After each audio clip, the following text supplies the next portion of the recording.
Hello, என் பேர் நளினா. நான் இந்த ஹாஸ்பிட்டலுக்கு 1 வீக்குக்கு முன்னாடி வந்தேன். நான் எனக்கு திடீர்னு வயித்து வலி வந்துச்சு. நான் எஸ்என் ஹாஸ்பிட்டலுக்கு போனேன். அங்க ஸ்கேன் ரிப்போர்ட் எல்லாம் பார்த்துட்டு எம்ஆர்ஐ ஸ்கேன் எடுக்க சொன்னாங்க. எல்லா ஸ்கேன் ரிப்போர்ட்டும் எடுத்ததுக்கப்புறம் வேற இன்னொரு டாக்டர் யார்கிட்ட காட்டலாம்னு சொல்லும்போது எங்க வீட்டுக்காரோட ஃப்ரெண்டு ஒய்ஃப் மூலியமா நாங்க இந்த ஹாஸ்பிட்டலுக்கு வந்தோம். வந்தப்ப டாக்டர் பார்த்துட்டு மேடம் பார்த்துட்டு அந்த ரிப்போர்ட்டை பார்த்ததுமே டீட்டெயிலா எங்க வீட்டுக்கார்கிட்ட எதையும் கிளீனா சொல்லிட்டாங்க. இது ப்ராப்ளமா, இது ரிமூவ் பண்ணணும், ஓவரியும் கர்ப்பப்பையும் ரிமூவ் பண்ணணும் அப்படின்னு சொன்னாங்க. சரின்னு சொல்லிட்டு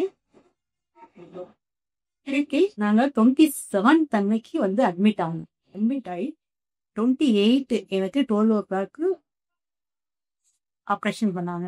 நான் நல்லா இருக்கேன். தேங்க்யூ ஹாஸ்பிட்டலுக்கும், தேங்க்யூ மேடத்துக்கும், தேங்க்யூ இங்க இருக்க அத்தனை பேருக்கும் ரொம்ப ரொம்ப நன்றி.